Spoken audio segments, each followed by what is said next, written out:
When I was looking to do my media meltdown segment this week, I was looking at this meltdown from MSNBC's Lawrence O'Donnell, who can't handle that there's just one Conservative on CNN, who is, of course, Scott Jennings. Listen to this. And now CNN eagerly pays a Trump supporter to lie on CNN every day and night for Donald Trump. CNN did this during the first Trump presidential campaign and presidency. CNN regularly paid Trump supporters to lie about Trump on CNN, but the CNN regime then realized that was a mistake. And they stopped doing it. They stopped paying for lies. But then CNN got a new head. The head of CNN for the last 3 years, hired by the Trump-supporting owner and operator of CNN, is an Englishman who thinks paying Scott Jennings to lie about Donald Trump is money very well spent. Scott Jennings, who used to be an aide to Senator Mitch McConnell, was not always a rabid, lying Trump supporter. When he first started appearing on television, he was capable of criticizing some of the more extreme Trump positions, but Scott Jennings figured out where the money is and how he could get his own podcast and decided to become the J.D. Vance of CNN. I mean, the TDS is just off the charts. It's not like CNN is balanced. It has one Conservative, and thank God for Scott Jennings. Well, look, what's happening in the American media is this. You've got the Democratic Party going to the hard left, and MSNBC have decided to cash in on that. They are the broadcaster for the hard left in America now. So now attacking CNN, who are hardly pro-Trump. So exactly. What that guy's trying to do is become, the home for all the American left freak show.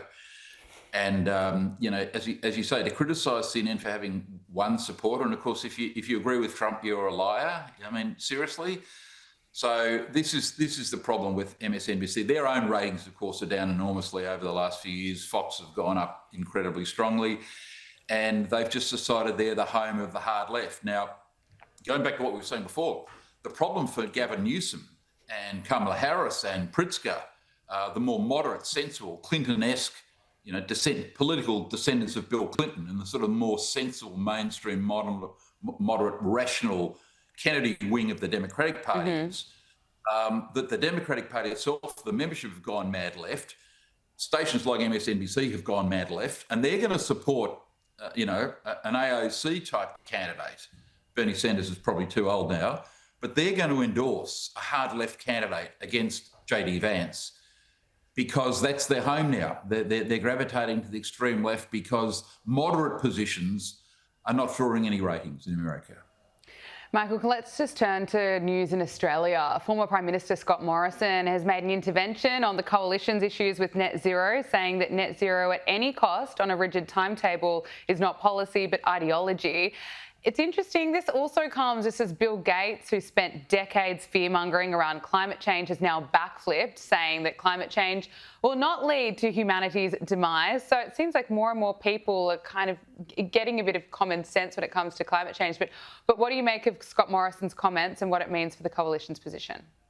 Well, I thought Scott was absolutely correct. It is an ideology. I mean, most people don't know what net zero means here in Australia. They sort of grab this phrase and say, oh, if we agree with it, it's become part of the religion here.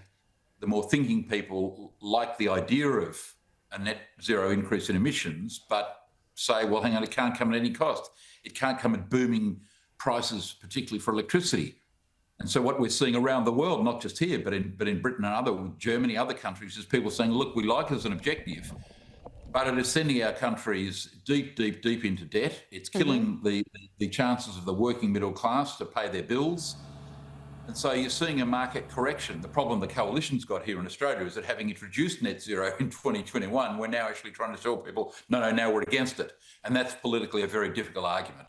It takes several years to sort of explain to people why you're now changing your mind. It's a sophisticated argument.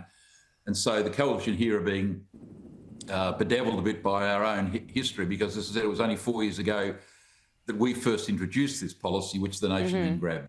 Finally, Michael, Victoria's crime crisis isn't getting any better. Just in the space of 48 hours at the start of the week, there was a string of violent incidents in Melbourne, including a knife attack. There are, of course, growing calls for intervention from the Victorian government. Yet the Premier, Jacinta Allen, she insists that everything is fine. Well, of course, she's a member of the hard left of the Labor Party. She's like sort of members of the hard left of these, Democratic-run cities in America that pretend crime doesn't exist. She gives press conferences, despite the fact people hit with machetes and knives all around Melbourne. She says, no, Melbourne's safe. And there's sort of zombie interviews where she's saying things which are completely unbelievable and people just look at her and shake their heads. So Victoria's basically lawless these days. People get caught, they get bail, they get caught again, they get bail. I mean, it's a very soft bail regime we have here in Victoria. And one of the things the opposition tried to do here was to bring in a law to stop people wearing masks at demonstrations. A lot of these demonstrations are violent. They have terrorist flags, terrorist symbols. Nazis at these demonstrations. And so to put these people to their proof, the opposition tried to bring in a policy in the parliament yesterday to say, if you're going to demonstrate, you can't go with a mask. Well, the Labor Party opposed that. So that shows you how serious they are about bringing people to account for some of the violence that happens at these demonstrations. And we have a massive, massive law and order problem here in Victoria, and it seems to be getting worse. Michael Kroger, former president of the Victorian Liberal Party and Sky News contributor, thank you so much for joining us. Pleasure. Thanks, Gab.